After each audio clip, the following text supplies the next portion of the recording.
Hlonishwa, namhlanje ngihamba nge-Leap Moto i-C10 ne-River.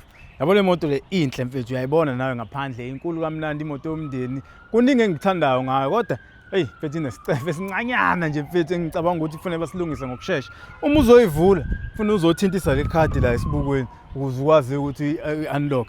Noma futhi usuyikhiya, uza la esibukweni, ngisho abe kuthiwa kuphi mfethu, ufuna ukuvula i-boot, ufuna uzoqala la. Leyo nto-ke into abathembisile ukuthi bazoyilungisa ngokuthi belontshe i-app yasefonini ozokwazi ukuyilokha nanokuyi-unlock ngefoni. So ngiyathemba ukuthi into abazoyiphuthumisa awuthi ngikhombise ezinye izinto ezikuyona i-Leap Moto i-C10.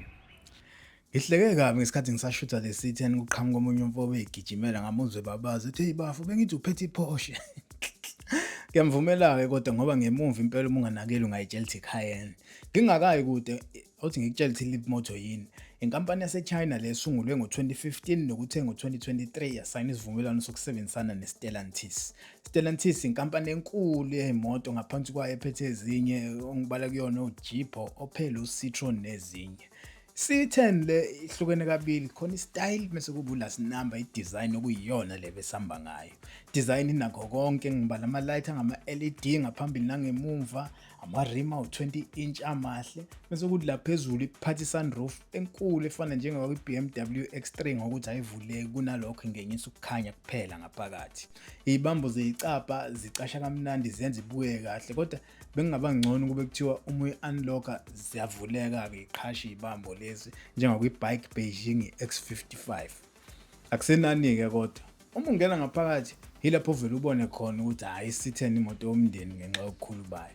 Ubukhulu bayo ngingabubeka esigabeni so-Hyundai, o-Tucson, o-VW Tiguan, o-Haval H6 nezinye. Ngayifaka futhi ne-Chery Tiggo 80 CHS ne-Jayco J7 SHS njengey'mbangi zayo ngoba nazo ingama-hybrid. Kule C10 abagibeli hayi impela abahlala ngokukhululeka ngaphambili nangemuva futhi isikhala sasebhuthini isikhulu yize kunanesonto eliyisipele nokuyinto engiyithandayo-ke. Ngemuva abagibeli banembobo zokucharger nge-USB nembobo futhi zokukhipha umoya njengoba hayi ilanga aliyibekile phansi kulezi insuku. Ngaphambili ihlalo lezi zehlelwa ngogesi and ngiyakuthanda futhi ukuthi uyakwazi nokuyibandisa uma uthanda, uyakwazi futhi nokuthi ifudumale. Okunye ukwazi ukufudumalisa i-steering esiyisikhumba esifana nazo ihlalo. La ngaphakathi awukho ngisho elilodwa ibhathini, yonke into uyenza la kule screen esikhulu. Yabo uma ngithi yonke into, ukuvula i-boot wenza la, uma usegarage ufaka upetrol, u-unlock-a la, ama-mirrors la emasayidini wasetha khona la escreenini, ama-drive modes wenza konke la, i-aircon uyisetha khona lana, ngisho ama-events la wenza khona la escreenini ukuthi umoya ufuna uphuma ushone ngakuphi. Kuningi udlala i-radio khona lana, ine-navigation, ama-status semoto uzetha lana, Spotify udlala lana, yonke into uyenza la escreenini. So kuthatha isikhashana ukuthi uyijwayele, okunye bengikubamba ngendlela nje. Enye into-ke engenayo i-Apple CarPlay ne-Android Auto, ifoni uyilinka la ngizokukhombisa manje.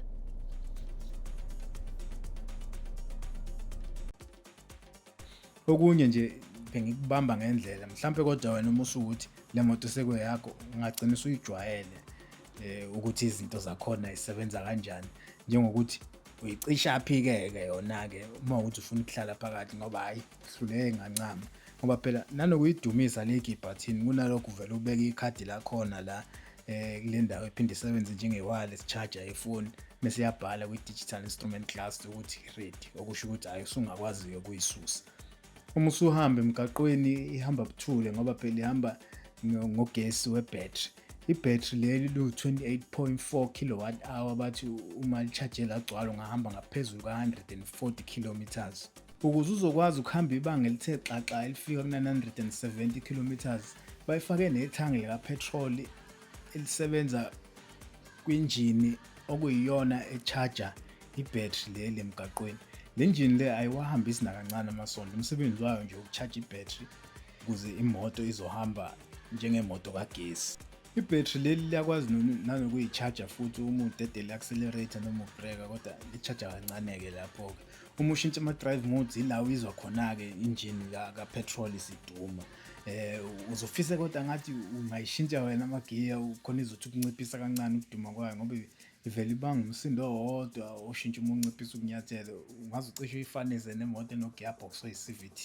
Amandla ayo awu-158 kilowatt ne-torque ewu-320 newton meters. Hhayi, emgaqweni ihamba kahle intofontofo nokudlula nje futhi ezinye iy'moto ngikuzwe kulula.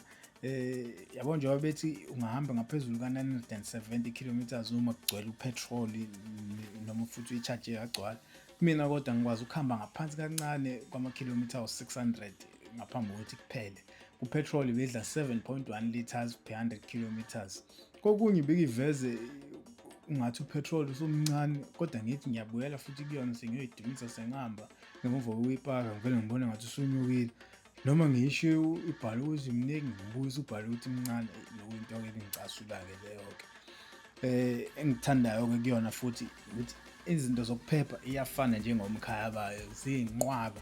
Ngisho noma uthi ususa amehlo uyaqalaza noma usawothinta sona iskrini leso khona into ofuna ukuyenza ivele ikhala ithi hhayi ndoda ngathi awubhekile ngaphambili. Kuningi nje izinto ey'nazo zokuphepha. Uma usuyijwayele kodwa mhlampe hhayi uzoyibona ingenankinga. Kumina hhayi kungithatha isikhashana nje impela. I-C10 i-Reeve i-design le ibiza 799,000 rands 900 egaraji. Kufika ne-warranty eminyaka ewu-5 noma 100,000 kilometers, ne-service plan eminyaka ewu-5 noma 100,000 kilometers, kanjalo ne-warranty ye-battery eminyaka ewu-8 noma 150,000 kilometers.